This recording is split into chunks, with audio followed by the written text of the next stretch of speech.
Ooh.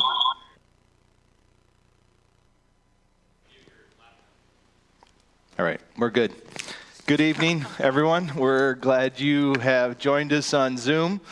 Tonight we're talking about primarily anger. We've been talking about anxiety and anger. If you received the email, then you know that we put a link in there for anger resources. And so if you want to utilize that at the Graham Church website /anger, then they can find out more information about that. Lisa and I have found that, initially we had thought through, we wanted to touch anger and anxiety, but we didn't realize how much parallels and similarities there were to it. And it was ironic how many times we came back and went, wow, how similar they are in relationship to how they happen and such. And so tonight we're going to focus on anger. I want to start off giving a little review and a snapshot of where we're going. But before we do, maybe a familiar kids movie, Inside Out. We're going to play 2 short clips. They're kind of like advertisements. I'm Louis Black, and I play Anger in Disney Pixar's Inside Out. Who's Anger? What? He's that feeling in the back of your head when you stub your toe, or you end up stuck in traffic, or have your dinner interrupted by a telemarketer. Hang on. I'm getting a little worked up here. Breathe, find your happy place. Those other emotions are all too touchy-feely. I'm sad. I'm scared. Can I say that curse word now? Anger is all about getting the job done. Time to take action. So don't get in his way. Move, otherwise he might explode. You wouldn't. Oh, but I would. Seriously. He only does it because he really cares, though. Promise. I arrest my case. Rated PG. Dessert. Wait, did he just say we couldn't have dessert? That's anger. He cares very deeply about things being fair. So that's how you want to play it, old man? No dessert? Oh, sure. We'll eat our dinner right after you eat this. These are my kind of people. That's the one. It comes with a dragon. Baby, get off of me. Congratulations, San Francisco. You've ruined pizza. First the Hawaiians, and now you. Gordon, scream that curse word we know. It's a good one. Now hold on. Can I say that curse word now? Oh, I'll show you attitude, okay? No. Stay happy! This again? You like to read minds, Meg? I got something for you to read here. Let's just be copper. What's that? You're saying we run away? Well, I wouldn't call it that. I'd call it the Happy Core Memory Development Program. You can't be serious! Hey, our life was perfect until Mom and Dad decided to move to San Fran State Town. Triple income. We'll make you smile. Did I ask for the commercial? So, how are we going to get to Minnesota from here? Well, why don't we go down to the elephant lot and rent an elephant? Hey, that sounds nice. We're taking the bus, Nitwit. We saw it last. Triple income. No! Dessert. Oh, well. Okay, well, I guess you didn't hear sound. We're like looking at all your faces and thinking, how come you guys are not laughing? We thought this was pretty funny. But obviously, if you can't hear it, you can't appreciate it. Maybe we'll send you the links later. That is, I thought they were hilarious, didn't you? I just wanted to see if they'd get angry if they didn't have sound. Did you guys all pass the test? No one threw anything. You guys did well. Thank you. Thank you for being so patient with us. We'll skip to that part. So a little review. Anger is just like anxiety. It's a God-given emotion. It's an emotional energy that can be used for good and bad. This is, again, what we talked about in the first session. We're either exercising righteous anger or unrighteous anger. And God has given us these emotions for a good purpose. And so we don't want to just throw them out. We want to understand them, both good and bad. That surge of adrenaline that can well up within inside of us concerning anger is a power to do good. And part of the solution to anger is using energy to solve the problem. And so many times we use that energy not to solve the problem, but to create more problems. But I think we all know that we often don't handle that emotional energy well. We either have two basic responses. We either blow up or we clam up. We vent it or we internalize it. We explode or we sulk, as you might have seen there in the video. And the question we're asking is, why is that? Why do we get angry? And basically, we'll come back to this a little bit later, but we make a judgment call. We determine that something is not right. Wrong anger says, I'm not getting what I want. I deserve better. And the reality is that there's a whole host of ways that we are sinfully angry. So the question is what gets you angry and why? And what can you do about it? So how about you tell us what anger is and identify it a little bit? Yeah. So I think, first of all, what I do with my anger really matters. It's just not one of those things you go, it's not a big deal what I do with it. It really matters. And to be angry is human. It's a human experience. There's not one of you that's sitting there that doesn't experience anger.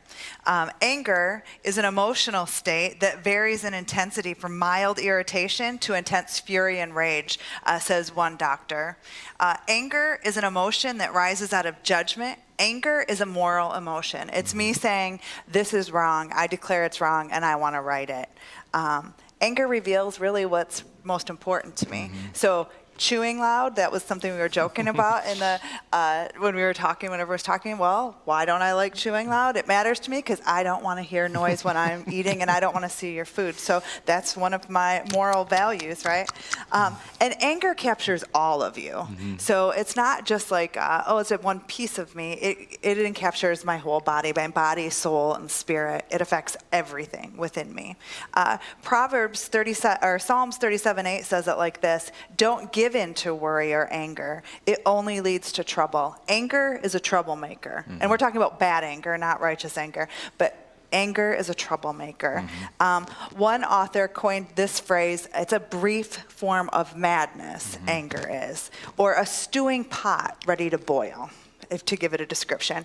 If you look, for you Bible students out there, when you look at the deeds of the flesh or the things that God tells us to put off, half of them in those descriptions are actually descriptions of anger, malice, slander, deceit, envy, strife. All those things are anger in its form. Anger has many faces. Just to have a little fun with me, as John did a little cartoon, do any of you guys know who Bruce Banner is? Any of you? I'm going to look at your faces on screen. Yes, Bruce Banner. Okay, Bruce Banner is a portrait of anger. And you might not know who he was, but in the 80s, once I start describing his anger, you'll know who he is. You would see it when his form changes, his eyes bulge, his shirt busts, and he grows 3 times in size and strength. If you haven't figured it out yet, he turns green, right? The Incredible Hulk, that is a form of rage. The scriptures say that rage is a form of anger. And so anger, in that sense, the scriptures describe, you might go, well, I am not that way. I'm not an angry person in that way. But wait, all unrighteous anger is destructive. What about this? For you 1950s people out there, or some of my friends that like to watch this with me, consider this actor. Lucy! Do you know who I'm talking about? Every time he would come in and she would do something, and he would be frustrated with her, right? She had done something wrong, and instead of holding that in and responding rightly, he would be frustrated. So frustration is a form of anger. I'm not that old. You're not that old. I love Lucy. And I can see Arissa in there. She loved Lucy. And think about this. Now, would you ever think that in Winnie the Pooh there was someone that was angry? Think of this statement in Winnie the Pooh. Well, if it's a good morning, which I doubt. Eeyore, right? Eeyore actually showed himself to be a grumbler and a complainer. He really wasn't happy very much. And the scriptures tell us that grumbling and complaining is a form of anger. So for you guys that are not ragers, maybe you're complainers. And what about Oscar the Grouch? The 70s, us 70s kids all the way up. Oscar the Grouch was the one. Everything everybody did, irritated him, right? If it was windy out, if people were talking, if they were eating, whatever it was, it made Oscar the Grouch irritated. And actually the scriptures say that irritation is not love. And we're going to talk about that. Irritation is a form of anger.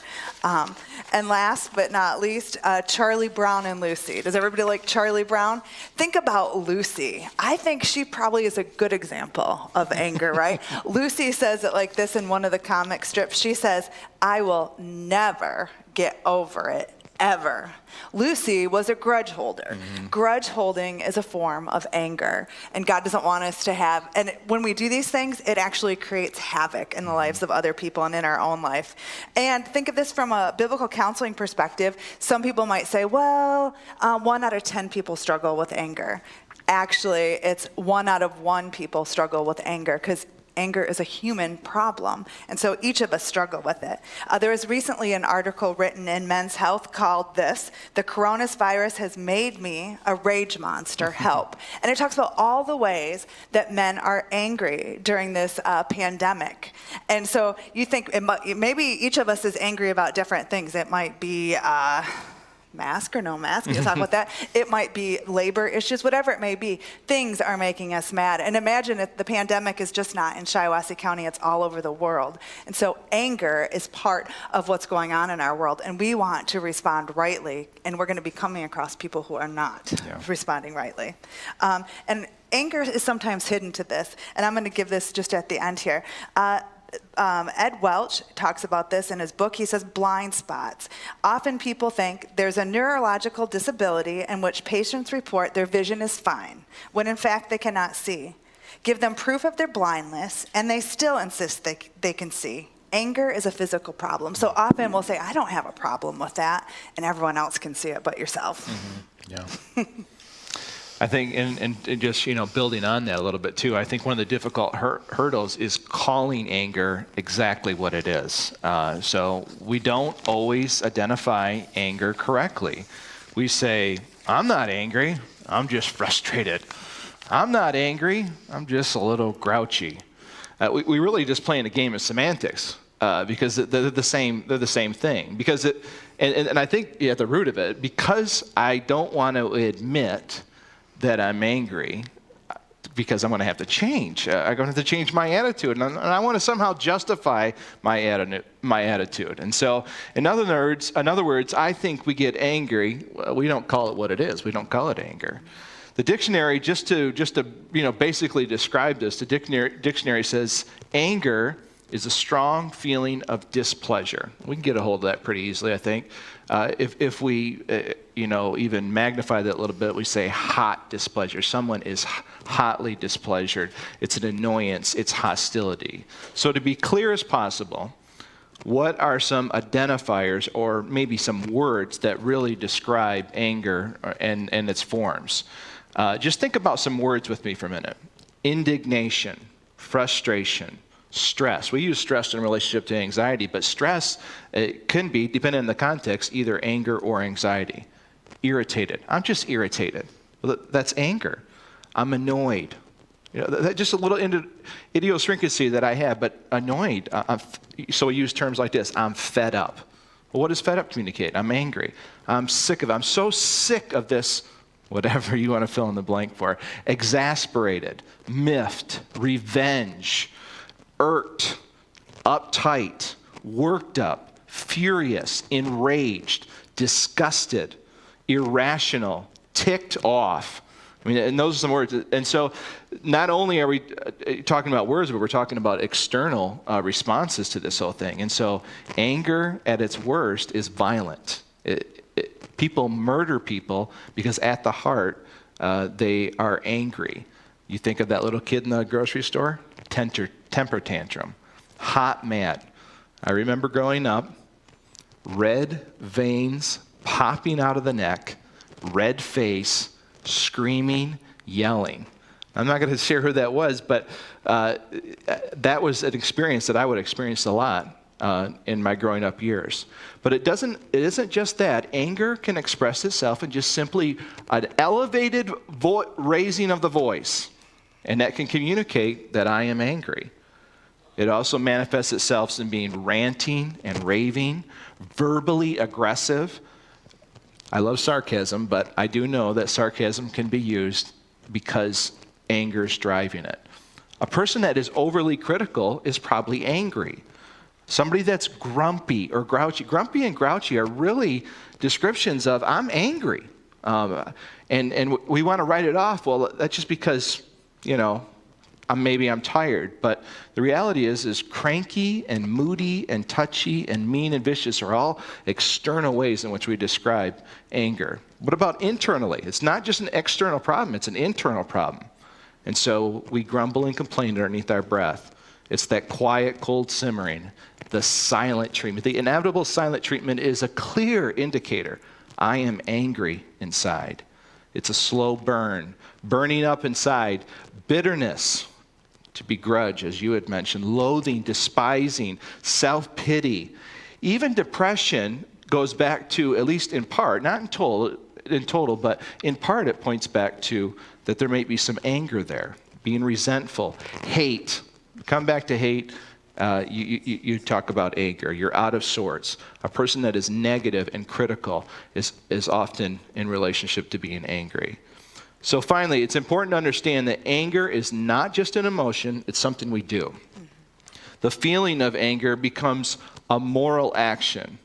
And it can, again, be either righteous or it can be unrighteous. Right. And tonight we're talking about unrighteous anger generally. So we're not talking about anger that is fueled rightly at the right things. So where does anger come from? So questions like my genetics.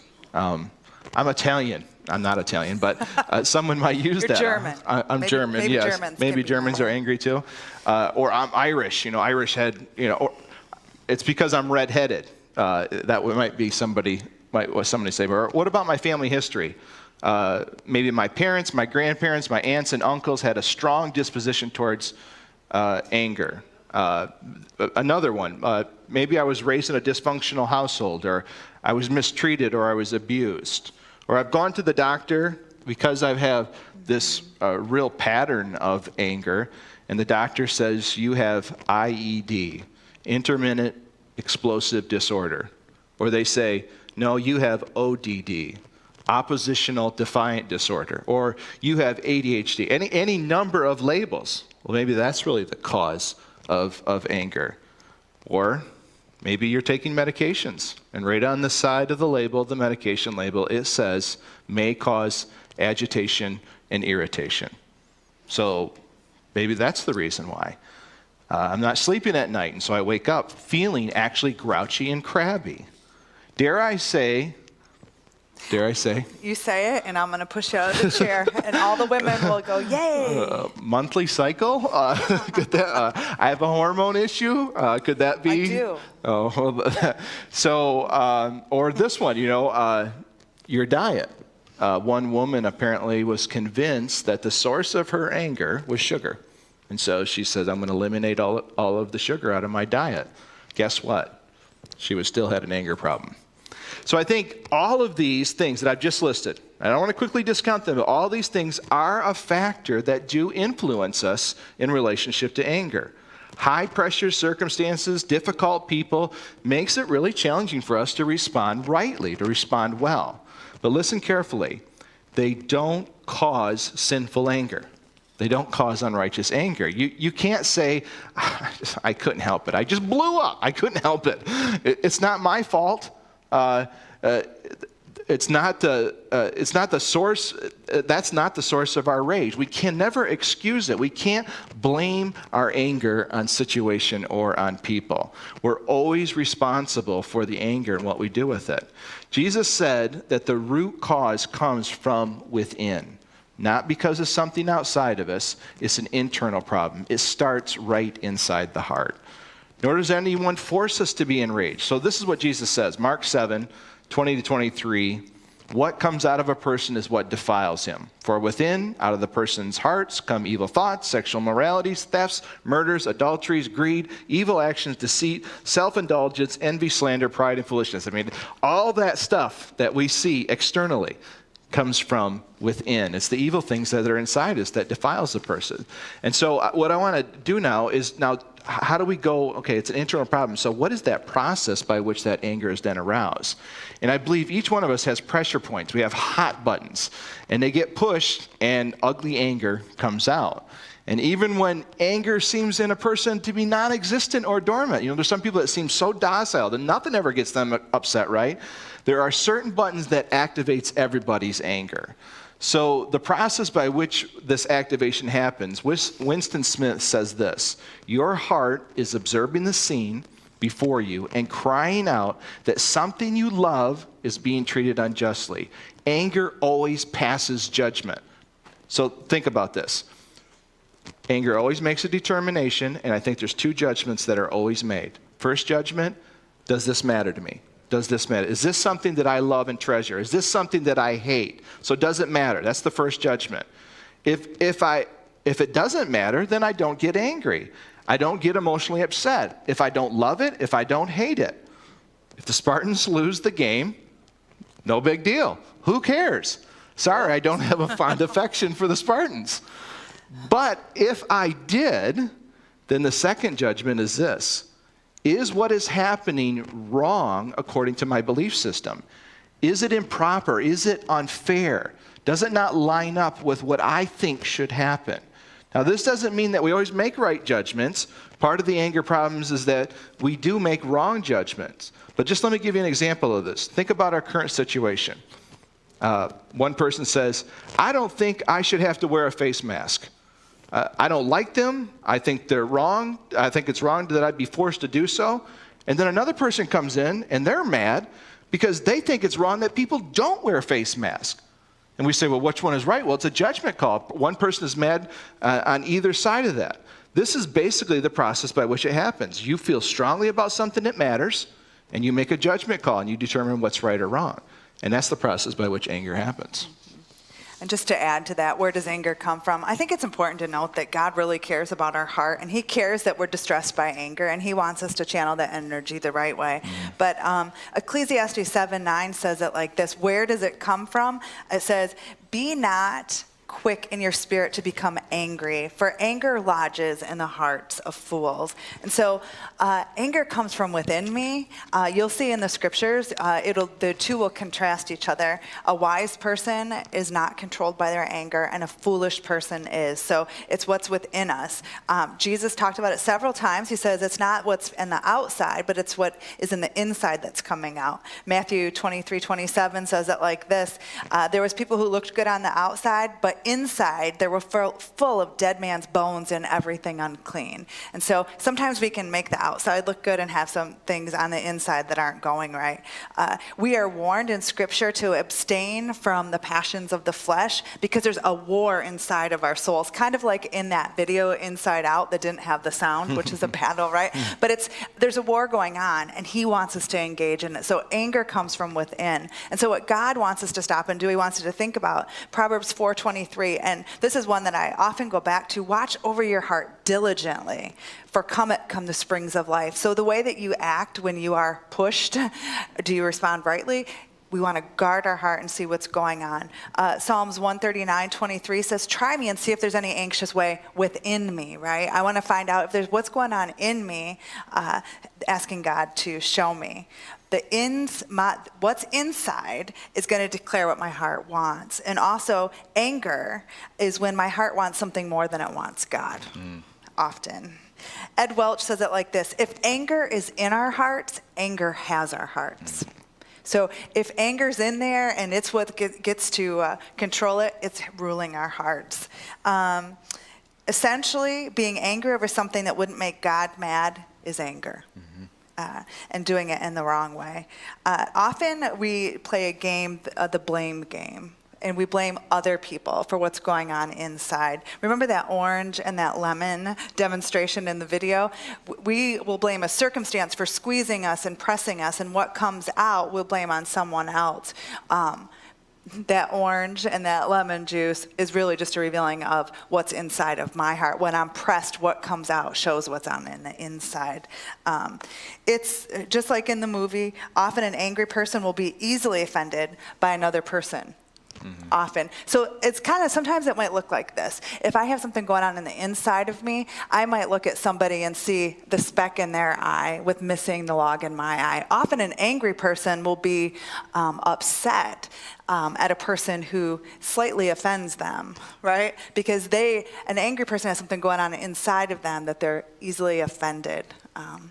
It's an inside job, our anger. It comes from within. And you'll see the scriptures talk about jealousy. When jealousy comes out, it comes out in rage. That's an inside job coming out. Yeah. So if we're talking about it inside, what's at the heart of anger? What drives it? Why do we get into conflicts with people? Yeah. Well, the scriptures tell us in James 4:1 this: what causes quarrels and conflicts among you? Is it not the passions that wage war within you? So we see that in that Inside Out video. You see that in the conflicts that I have with other people. I want something so much that I want to go after it. I think that I deserve something, that I have a right, and if you get in my way, I'm gonna stop you. And I do that in several ways. David Powelson says it like this: when I want to write it or get rid of it. So let's say I want my kids to obey me. That's a good thing. But what I'm gonna do is either I'm gonna write it or I'm gonna get rid of it. Go to your room and I'm not gonna talk to you for the rest of the day, or you're gonna do this right now and I'm gonna demand it and yell and scream or whatever it is I do to make them do those things. So let me give you this little list. It's these rights that I say. What drives it? I think that I have all these rights before God and before other people. Let me give you a couple. So I feel I have the right to privacy. So here I am, a teenager, and so if I feel that I have that right and my parents invade my privacy in whatever way, it is my right to scream and yell and throw a tantrum at my parents because I believe that's my right. And so these desires gone wrong and I act wrongly outwardly.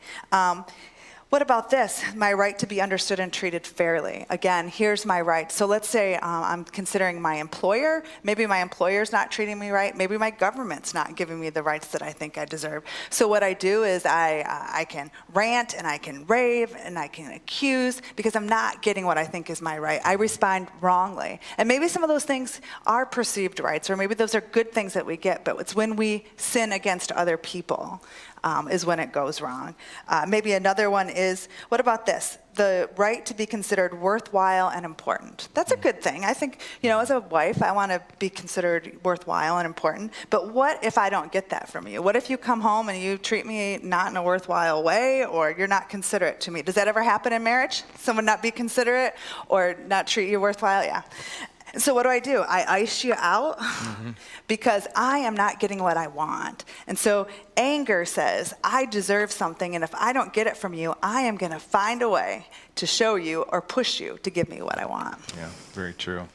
Anger is that internal alarm system. So you're driving down the road. It's the red light on the dashboard that says check the engine. That's what anger does for us. So just keeping it real simple. I'm angry because I'm not getting what I want. That's what James teaching. I think I need this and I'm not getting it. Why do we fight with people? Because they're not giving me what I want. I deserve better than what you're giving me. I want it my way. You're messing with my kingdom. I mean, I got a whole plan, a procedure, how I want things to go, and you're interrupting my plan, my kingdom. Basically, we could boil down James 4, I think we would say selfishness. Selfishness is what drives a lot of unrighteous anger. So again, we make this judgment call. We determine that what the other person is doing is not what they ought to be doing. And of course, this is really important to me. Whatever it is that we're fighting over, this is important. It can be over the stupidest of things sometimes why we get into fights, but all of a sudden it becomes so important. I've evaluated that what you were doing was not what you ought to be doing, and so I'm hot mad now. I'm not happy with what's going on here. So let me just read the chapter 4 of James, verses 1 and 2, just one more time. What is causing the quarrels and fights among you? Don't they come from the evil desires at war within you? So there's war that's going on inside of us. You want what you don't have. You scheme and kill to get it. Murder happens, and without doubt. If it's not physical murder, it's murder in the heart. You're jealous of what others have, but you can't get it. So you fight, and you wage war, and you take it away from them. Yet you don't have what you want because you don't ask God for it. Now, here's an interesting thing. You can be wanting a good thing. You pointed that out. Many times the problem stems from wanting too much of a good thing. Too much of a good thing. I want my children to obey, and sometimes they don't obey. That's not bad to be angry at, right? I mean, it's really not. It's okay to be angry when but what's not okay is for us to lose it on them. It's not okay to yell. It's not okay to be harsh with them. That's anger that's then gone bad. If I want something so bad that I'm willing to sin to get it, then that's an anger problem. I've crossed the line. Think about this. I'm playing God now. I mean, that's really the implications of that. You worship me, or you're going to face my wrath. And certainly we've seen parenting like that. I'm sure we've not always responded well to our kids, maybe. You do a bad job sometimes. Yeah, I just want to let you know. I think it's my issue, right? Idolatry, this is what we're describing. It's anything that we've made more important than God. And so you can take a good thing, and that's oftentimes what happens in this world, is we take God's good gifts that he gives us, and we make them more than important than God. I've turned obedience, in essence, into an idol. I'm bowing down. I'm actually worshiping it because I'm giving myself to it. My boss or my spouse, they're just not respecting me. And so it's okay to want that respect, but if I angrily tell my boss off or give a silent treatment to my spouse, then that's idolatry. That's what we're talking about here. That's at the root of where that anger is happening, is that I'm worshiping something else. And so I think we really have to identify in any given situation when I'm angry, what's driving this? What idol am I bowing down to that I'm not getting? And when I can identify that, I can begin to correct that. You see, at the heart of anger, my love is out of order. It's a disordered love. Well, think about this. Will I sacrifice my relationship with another person in order to get what I want? I mean, that's how far we go. Unrighteous anger divides and destroys relationships. It separates friendships. If what I love, I want more than that relationship, that's messed up love. That's not love. If I'm willing to sacrifice a relationship, that's out of order of love. This is what Welch said, Ed Welch. The path toward foolishness is easy. All you have to do is follow your desires. But anger is on that path. It has short-term perks. We feel as though we have power and control, but that's a mirage. In the end, you will be miserable, overpowered by your own anger, and your relationships will be in tatters.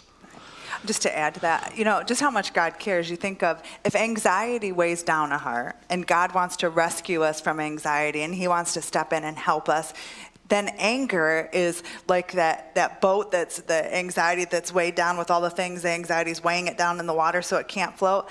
Anger is like setting that boat on fire, right? It's not functioning in the way that it wants to, and God wants to put that fire out, and he doesn't want us to be in that situation, nor treat people in that way. God's out for our best and for the best of others, so he wants us to deal with our anger. Exactly. So why don't you give us maybe some unhelpful ways that we think are maybe helping us with anger, but are really not. Right. And so these ways would be things that we're actually putting fire, adding fuel to the fire in relationships. And I think often we don't think of these things as being angry or being wrong, but these do not help other people and they don't help ourselves. So just listen to some of these things.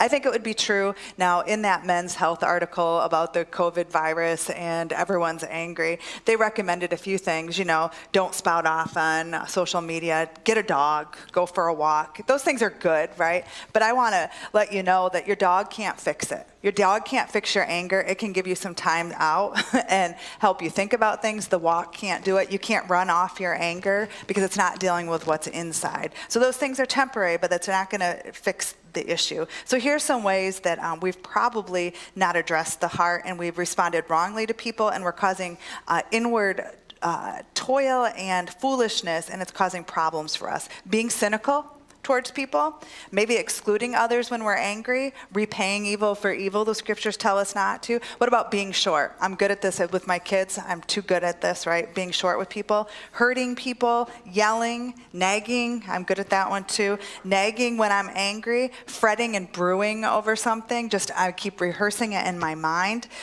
Tallying. There was a story about a couple who goes in for marriage counseling, and the counselor says, okay, I just want you to bring in a few things that your husband has done wrong. And she goes, that's no problem. I've been keeping a log for 3 years every day. So she spent so much time being angry, and on that, she's just done a total disservice when she could have actually done something opposite. She was good at that bickering, pettiness. We all do that. Indifference, saying, I just don't really care. No big deal. Quarreling. Every fool will get in a quarrel, the Proverbs say. Rage. Rage brings misery to the one on the receiving end. Have you ever been a recipient of someone's rage? I have, just recently actually, and it wasn't you, but it scared me half to death. It does not create anything good. Or what about getting a posse? Let's say you are angry about something, and I'm gonna get the girls together, and I'm gonna tell them, and we're gonna have a posse against you because you've wronged me. Or a harsh word can actually be a bad way of responding. A quick temper, clamming up. There's sometimes people will just clam up and they won't say anything instead of dealing with their anger. That doesn't help. That just adds to the problem. Grudge bearing. What about concealing it? So you ask me, so Lisa, are you mad at me? No, I'm not mad. Right? How does that go over? Does that help our marital issues or any of those things? Or what about procrastination? Procrastination can be a form of anger too that we can do to other people. Oh, I get a text. I'm mad at her. I think I'm going to wait and show her that I'm a little mad. Or I'm going to delay doing good to someone when I ought to do it right now. And those are some ways that we can punish people by responding wrongly. Yeah. So coming back to now, what is the root solution to all this? Thinking through this. So let me build on this a little bit on what you said. What is not the solution? Venting. I think it's worth just taking just a little bit of time talking about venting, because it's often advocated as a solution to anger. It is not the solution. Classic psychology. I mean, I don't know how old this is, but maybe some of you remember. The couple goes into the counseling room. They're mad at each other, and the answer by the psychologist is grab those pillows and start beating each other. You're not going to really hurt each other, but that's supposed to get your aggression out. It's a form of venting, and so people say, I just need to get that off my chest. I needed to tell that person where they can, whatever. I'll give them a piece of my mind. Well, think about this. Proverbs 29:11 says this. This gives us real light and truth about that whole venting issue. Fools vent their anger. They lose their temper, but the wise quietly hold it back. That's control. There's a difference there. Venting is really not the answer. As we talked about earlier, you can either blow up or you can clam up. Neither one of those are the answer. The answer is to use that anger and energy and solve the problem. Do whatever I can to fix whatever has gone wrong. So how many times have you unloaded on someone?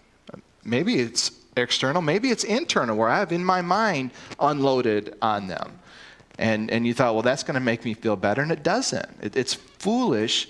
It's a foolish response to vent. Now, it doesn't mean we can't constructively deal with certain things, but it's foolish. Venting does not solve anything. Here's the solution.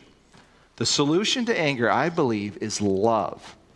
Good and righteous anger is driven by love. This is what Ed Welch says. Love is the opposite of anger.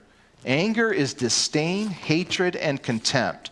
And this is what Proverbs 10:12 says. Hatred stirs up conflict, but love covers all offenses. You can see the contrast there. Think about forgiveness. Forgiveness is hard sometimes. Sometimes the wounds are deep. Very hard to deal with sometimes. Sometimes they're minor. When I don't forgive, that's not love. And inevitably, when I don't forgive, that leads to that unrighteous anger, which then, of course, can lead to bitterness and resentment. They're all forms of anger. It's just anger that's gone bad, from bad to worse. Love wins over anger every single time. By overlooking the wrongs that have been done against me, it forgives. This is what Proverbs 12:16. Proverbs has a lot to say about anger and controlling your anger and responding correctly. Proverbs 12:16. A fool's annoyance is known at once, but the prudent overlooks an insult. How many times have you been immediately, someone says something and it cuts deep for whatever reason, it really matters to you, maybe they've hurt your reputation, and your immediate response is, I'm going to insult back. That's a fool. That's the way that fool responds. But what love does is the love says, I'm not going to quickly get annoyed by that. I'm not going to run towards anger in the wrong way. Proverbs 19:11. If you are sensible, you will control your temper. When someone wrongs you, it is a great virtue to ignore it. It's a great virtue to forgive it. And I think what some people do with that is they overlook, and what they mean is that they've, like that woman, they've got a book and they've kept a running track record of all the times, and then later they blow up because they really haven't forgiven. Overlooking in the scriptures has this idea of forgiving. It means to let it go. Just think for a minute. How much of the wrong kind of anger is wrapped up in trivial matters, in unmet expectations? Everyone at some point has had someone that has disappointed them, whether it be a spouse, a child, a friend, a coworker, a neighbor, whoever it is. They forget to do what they've been asked, or they didn't affirm me in some way that I wanted them to. They've inconveniently made my life uncomfortable, made me spend more time doing something. They didn't cooperate, they didn't help. Most sinful anger will disappear if only we would love and overlook and forgive. So what's the number one trigger you identified in the survey that when we started these classes? You said that the one thing that triggers most of your anger is impatience. What's the solution to being impatient? The answer is love. L-O-V-E. 1 Corinthians 13:4-5. Love is patient. If I really love, if I'm really exercising love, if I'm doing what I ought to do, then that encourages patience. And love is patient, is kind. Love is not jealous. It is not boastful, proud, or rude. It does not demand its own way. Listen to this. Love is not irritable. That's what the text says. It keeps no record of wrong. I tell you what, when you talk about irritable, that really hits at home. I mean, how easy is it just to become irritable in a given situation? The decision we have to make is, will I engage in constructive anger or destructive anger? Destructive anger seeks revenge and is bitter. Constructive anger is driven by love, and love brings sinful anger under control. And that's the goal here. I want to control my anger. Love is the answer to that issue. Will I be kind and love those who have gossiped and slandered about me? That's a choice. Will I bless and pray for those who have made stupid comments to my face? That's a choice, to love them. Will I do good to those who steal from me or even lie to my face? It's a choice. Here's the honest anger question. Would you put your neighbor's interest before your own? Whether your neighbor, your coworker, your spouse, your kids, would you put their interest before your own if it meant that you would be at a disadvantage, that you would lose something? Would you sacrifice your pride and what you wanted in order to reconcile and restore a relationship? Love conquers anger. Now, don't misunderstand.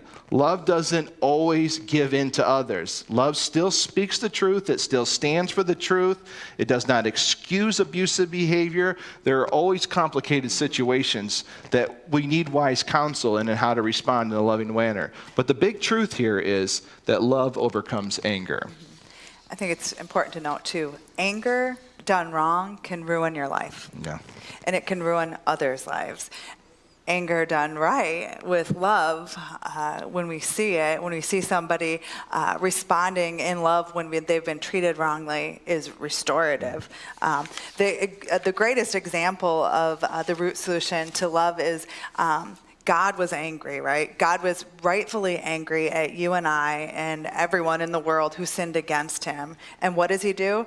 Instead of lashing out at anger at us, he sends his son in love to die for people who didn't want him. While we were enemies, he died for us. So you see, love conquers even his own. You see this, the wrath of God and his love being met. It is that match that Jesus did that. He does. Love triumphs because God is love. Again, love does no wrong to its neighbor. It says in Romans 13:10. We want to love people. If we are to be an agent of peace, like when we talked about an anxiety, we are to be an agent of love in a world at war. So you see all the people that are angry, we have a great opportunity to show love to other people. So if someone's yelling at you, I have an opportunity to show love. If anger is done with your whole body, soul, and spirit, so is love, right? God calls us to love the Lord your God with all your soul and your mind and your spirit, and he calls us to love your neighbor as yourself. So it is the inside out, embracing what God has for us and pouring it out to other people. Love done right. So if I have a child who is irritating to me, and I can be irritated in the moment, but when I look at them and go, boy, I want to respond to them in love and help them instead of going, you are really an irritant to me, because my children will know that what I feel about them. But when they see that I love them and I want to direct them in the right way, that produces God's righteousness and shows people that you love them. Also, you can see in Ephesians 4:29, God tells us to get rid of everything that is evil and put on love towards others. It's not a shallow love or a temperamental love, but it is his kind of love, that kind and forgiving love that you had talked about. If I'm going to love other people and not be angry, I'm going to care about the things that God cares about. Jonah, in the story of Jonah 4, what did he care about? He cared about his shade tree more than he cared about people. And he was so angry at that he would rather die. Love wants to be directed towards people and doing what's best for people. It's not me getting what I want, but doing the better for other people. Proverbs 12:16 says it like this: anger gone wrong is hate and love for self, but anger gone right is showing love for others and God. It's costly, but it's worth it. Anger grips tightly. Anger's grip is tightly and it's wrong. It points it out, it prosecutes it, it punishes it. But mercy or love acts generously towards a wrongdoer rather than claiming its pound of flesh. So love, instead of pounding it and hitting on it, it acts merciful and loving towards other people. So, you have a family member, just a quick example, a family member who calls you up and rails you over, or just reams you out, right? And you have no idea where it's coming from. I have a couple choices. And I'm not saying that I wouldn't necessarily address at the time, but I need to love them and not yell back at them. I can be silent. I have some choices, but how can I love them? That is what I want to think about when people are angry at me, and that person makes me angry when they call and yell at me. I want to know, what can I do to love them? It may be to be silent, but the goal is to love and to love well. And I'll represent God, and I won't be ashamed, or it won't ruin my life. It'll add to my life. Yeah. And so the last question is this: how do we control our anger? So obviously we don't want anger to control or rule us. I mean, there's nothing good that comes from that. We want to be in control of our anger. And here's the good thing about it: encouraged, we can control it. It's not out of our reach. Proverbs 16:32, better to be slow to anger than to be a mighty warrior. And one who controls his temper is better than he that captures a city. So what a picture of someone who controls their temper. And James, of course, reminded us, human anger does not produce the righteousness that God desires. And we're here to please God ultimately. And so I want my anger to be pleasing to him. So I want to suggest to you 3 ways that I think are helpful for us to be able to control anger. Number 1, recognize who anger is against and who's in charge. Who anger is against and who's in charge. I'm irritated. I'm mad at my spouse, not God. That's what people say. I'm fuming with my kids, not God. I'm ticked off at this company who said this product was going to work. I'm not mad at God. I'm outraged at my boss, decisions and demands that he's making, but I'm not mad at God. This is what Ed Welch says again. We're quoting him a lot tonight, but he's very helpful. Anger is against God because he is the one who directs the details of our lives. In fact, in our anger and outrage, we have decided that we want to be God rather than submit to him. That's a powerful statement when you think about that. When you are fully confident that your Father in heaven is just, you know that injustice will not prosper. You will not become angry when offenses are committed against you because you will leave it in his hands. That is worth just giving some meditation and thinking about. It's vital that we admit when we're angry at people and circumstances because we're really angry at God. A difficult person comes in and they're driving you crazy, and it's easy to focus on the horizontal, just between me and this person, but that's not true. When I am so angry at them, I'm ultimately saying, God, I can't believe you brought this person into my life. We face difficult circumstances. We grumble and complain. I hate what the government is doing or whatever. I mean, that is the rage of the day. There's no doubt about it. We're ultimately saying, God, I can't believe that you would allow someone to be in power like that. I am mad at you. Now, we would never say that. Of course, we're people, we're good people. We don't say things like that verbally. But that's the implications of it. When I'm angry at life, when I'm angry at people, when I'm angry at my circumstances, inevitably, I'm angry at God. But we're not in charge. Unrighteous anger says, I'm the judge. I'm taking God's place. But God is the one ruling here. He is the king. We may not always like what he's doing, but he is in charge, and he's always doing what is good for our lives, whether it appears to be so or not. So I think we have to recognize that our sin is against God. We need to repent of that. We need to say, God, please forgive me that I'm really angry at you and what the circumstances that you're in charge of.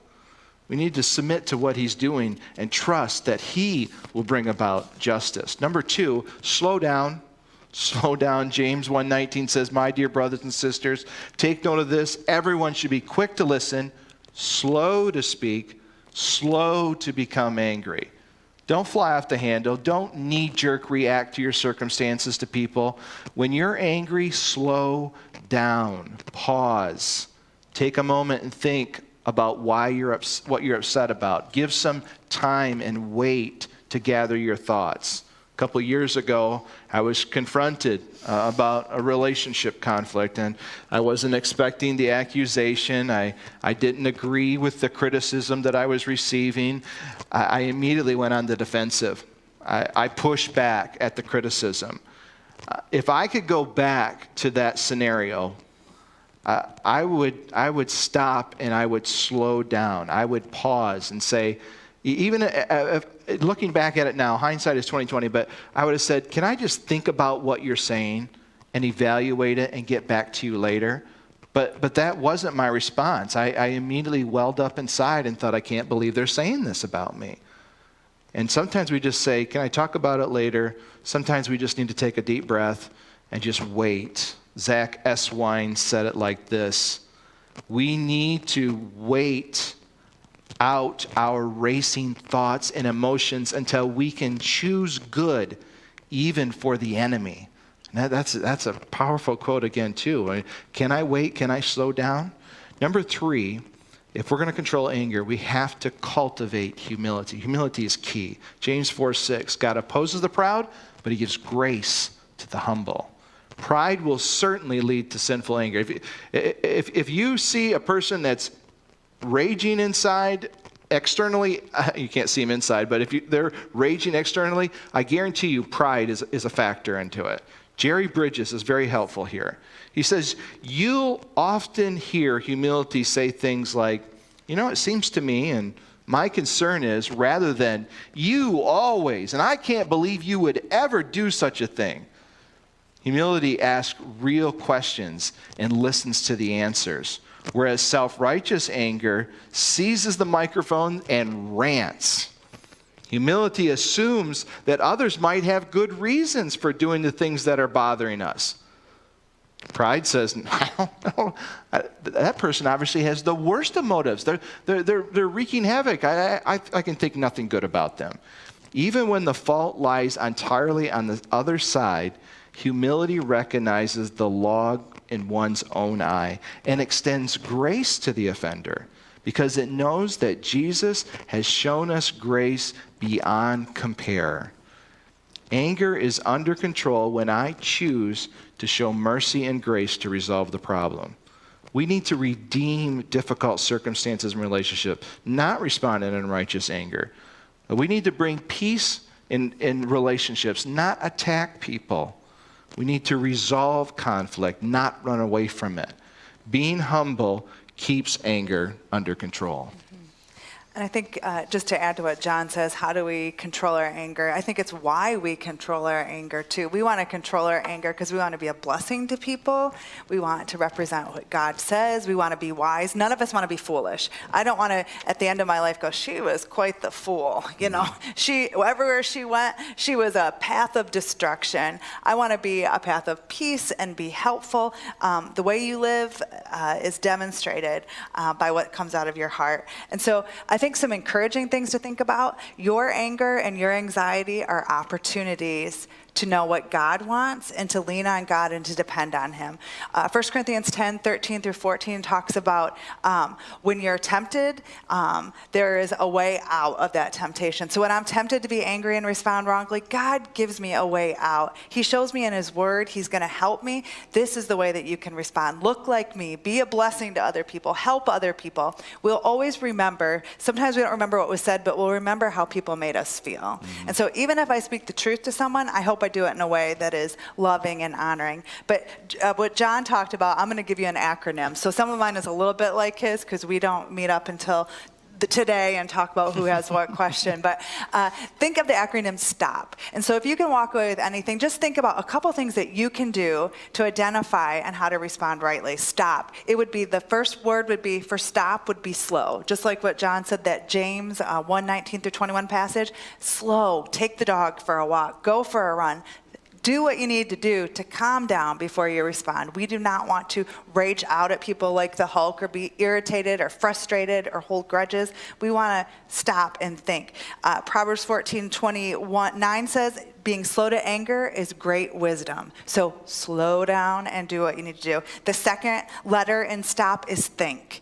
If we are called to be, Christians are called to be the greatest thinkers. And even if you don't believe in the Bible, there's a great wisdom to be a thinker. Think about some of these things. Why should I think? The scriptures say, be angry and do not sin. Ponder in your own hearts, and on your bed be silent. Think about, what does God's word say about this situation? Would God be upset about this? Do I have enough information that I need before I respond? When is a good time to deal with this? When someone is yelling at me and screaming at me, probably not a good time to jump in and give them all the details. Maybe I need to step back. Do I need help in this situation? Sometimes we need help when we're in a difficult situation. What kind of reaction would God have to this? Jonah, where he was angry about the shade tree dying, that wasn't the right response, and God wouldn't have been angry about this. And what is it do I want in this situation? Maybe I want something that I shouldn't want. I just want him to love me and adore me all the time. Well, that's really not what I need all the time. I want to know that I find my love and my personhood in God, and I don't want to depend on you for that, for everything that I have. And then maybe, am I overreacting?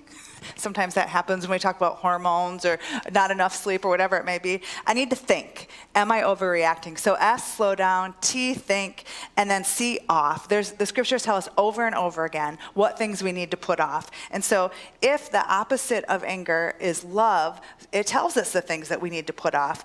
And so think of these. Love is not arrogant. I shouldn't be arrogant in this. I shouldn't insist on my own way when I'm angry. I should not be rude. I should not be irritable. I should not be resentful. I should not rejoice in wrongdoing, like repaying evil for evil. Those things should not be the ways that I want to respond. I want to put those things off. I don't want to slander or gossip or lie in those things, even though I'm tempted to do that at times when people make me angry. I want to, the scriptures say in Colossians 3:9, to put off the old self. If we're a new being, like God says that we are, he gives us a new heart, a new way of thinking. I need to put off those old ways, those deeds of the flesh. And lastly, so that is S for slow, T for think, O for off, and then the last one is put on. And so if I'm supposed to put off something, I'll tell Sophie, don't be angry, but I can't just tell my kids, you shouldn't be angry about that. I need to tell them what. I need to tell them what to do in regards to that. So ask yourselves, Colossians 3:10, right after that, it says, a new self is being renewed in the image of our Creator. So ask yourself this, what's my goal here? To love him and to love the person well, right? And then what would be fitting for the moment? What would patience look like in this situation? What would doing good to be this person look like? And then what am I promoting? Am I promoting building one another others up? Am I being helpful? Am I long-suffering rather than tearing down? And just like anxiety, I want to go to God and ask him, help me in these things. So I want to stop in regards to those things. I want to think about the things that God has called me to do, and he will help me. I want to take every thought captive to the obedience of Christ. You know, just one thing I want to hit on again that you said, it was the question, would God be upset with this? I think that is such a good question to come back to time and time again. Would God really be upset with this? I think sometimes, again, we are upset about things that God's not upset about, and there's things we ought to be upset about that God is upset about. And I think that's the difference between even good anger and bad anger.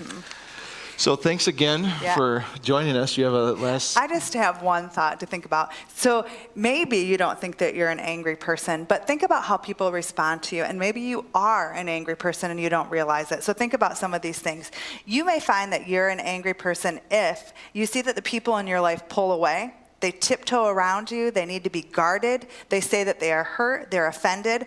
Often an angry person has that effect on people. So you might not think that. You might be actually feeling hurt yourself. But if people are pulling back and afraid to say things and walking on eggshells, it might be because you're an angry person and you don't realize it. Yeah. So that's just a warning. So we can be blind to it. We could be blind to it. Well, thanks for joining us again. Next week will be our final session. We're talking about doing a Q&A. We're talking about tackling things like even how do you handle that person who you have to tiptoe around? How do you deal with an angry person? How do you deal with an anxious person who struggles significantly with anxiety? I was thinking about the medication question. How do we address medications? How does that fit into anger and anxiety? We'd like to be able to just briefly, I guess, kind of just address that a little bit, maybe give some wisdom on that. We talked about that a little bit in that first session. One question I see here, and if you have questions, we want to encourage that, but one question is anger in and of itself the sinful thing, or is it how we act on it? And I don't think initially, because emotions are a God-given thing, initially, the anger is not the issue. It's what we do with it. It's what we do with that emotion. Do we use it for good, or do we use it for Right. So in our anger, don't sin. Don't let the sun go down on your anger. So you're dealing with the anger in a way that is profitable and beneficial to yourself and other people. And it's not holding it in and causing problems. Often there's great physical problems that come with anxiety and anger not dealt with. Yeah. And God wants to rescue us from it. That is the delight. He doesn't want us to be angry, dysfunctional people. He wants us to be people who are secure in him and help other people and leave this earth finishing well. He doesn't want it. He wants you guys who are retired to finish well in these things. Yeah, we don't want to be trapped in those things.